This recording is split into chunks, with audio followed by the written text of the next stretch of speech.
BRS party అకౌంట్లో 1500 కోట్లు ఉన్నాయని, అందులో 500 కోట్లు మూసి నిర్వాసితులకు ఇవ్వాలని సీఎం రేవంత్ అన్నారు.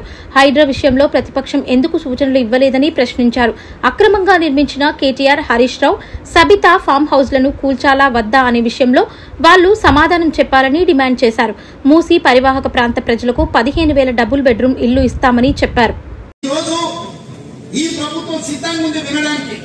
హైడ్రా గురించి అసెంబ్లీలో చర్చ పెట్టినప్పుడు ఈ సన్నాసులు పారిపోయింది, మాట్లాడలేదు.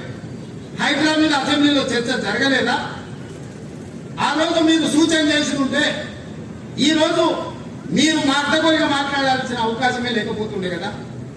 ఈ రోజు పేదలకు ఏం చేద్దామో చెప్పండి.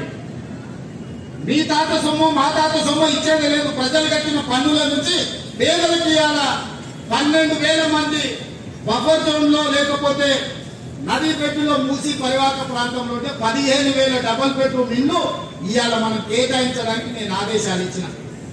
మూసి మురికిలో దోమలతోని, కలుషితమైన నీళ్లతోని అక్కడ బతకలేని శవాలుగా జీవోత్సవాలు ఉన్న పేదవాళ్లకు ఆత్మ గౌరవంతో బ్రతకడానికి ఇల్లు ఇచ్చి, ఇంటి ఖర్చులకు 25,000 ఇచ్చి, మా అధికారులు అక్కడ నుండి వాళ్ళని ఇంటి దగ్గర దిగబెడుతుంటే అభినందించాల్సింది పోయి అన్యాయంగా మాట్లాడుతారు.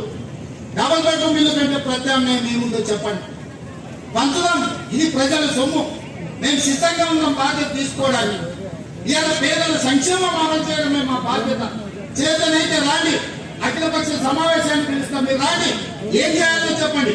ఏది చేసినా వద్దనడం, మీ చేతగాని ధనాన్ని కప్పిపుచ్చుకోవడానికి మమ్మల్ని ఏ ప్రయత్నం చేయదనడం ఇది సమంజసమని నేను అడుగుతున్నా.